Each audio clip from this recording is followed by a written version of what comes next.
To get started on this exercise, you should have downloaded the Logo Setup exercise folder, and inside of this folder is an Illustrator file that has a predefined logo. To prepare this Illustrator file to be used in After Effects, let's open it up in Illustrator.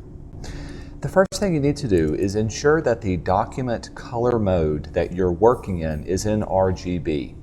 Right now I can tell that this document is set up with CMYK up here at the very top, and so I need to convert this to RGB color mode. To do this is easy. Go up to File, down to Document Color Mode, and select RGB Color. This won't change the look and feel of your document. Instead, it'll convert all of the color space to the necessary colors that After Effects can use. Next, let's have a look in our Layers panel. I'm going to go to Window and open up my layers if you don't see it. I'm going to drag it off so that we can see all of these different layers. You can see here that there is currently one logo layer with a lot of sub-layers. Everything that's made up for this logo has its own individual sub-layer. And any parts that are grouped together, like all of these letters are grouped together instead of them being individual, are grouped in their own sub-layers by themselves as well. What we need to do is to be able to build this document so that all of these sub-layers have their own individual top layer.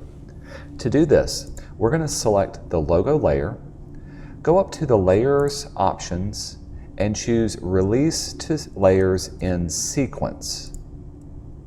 When you do this, it's going to look like everything is exactly the same. However, there's one important thing we're going to do.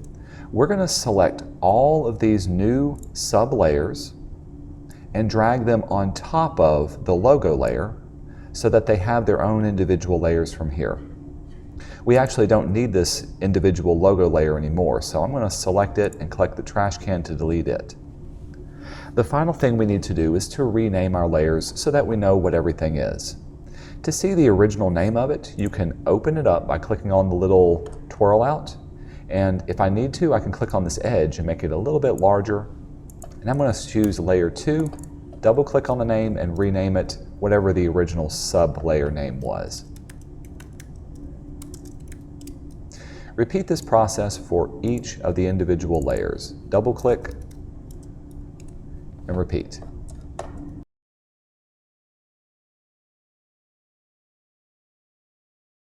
Now that every part of your logo has its own individual layer, you can safely resave the logo. We'll go up to File and down to Save.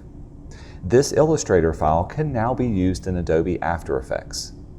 The next thing we want to do is to process this so that it can be made into a Photoshop file that can be used for After Effects. Since we've got it built in Illustrator, the first thing we need to do is to export it as a Photoshop file. Go up to File, down to Export, and choose Export As.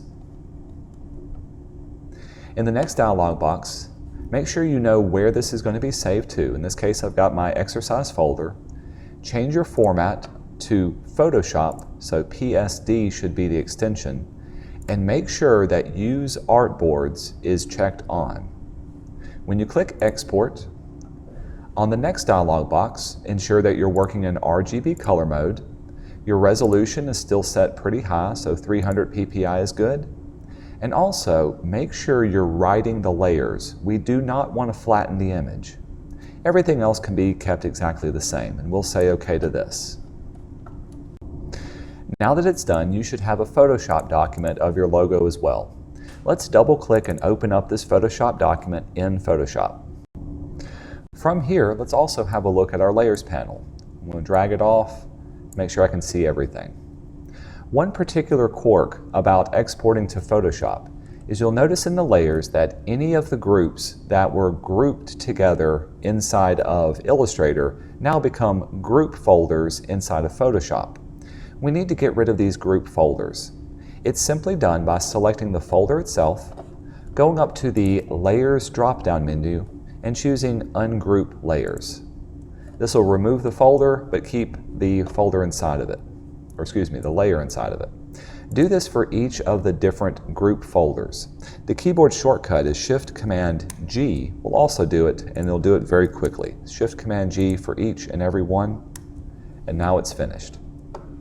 With this done, let's save up our Photoshop document. We'll go to File and Save.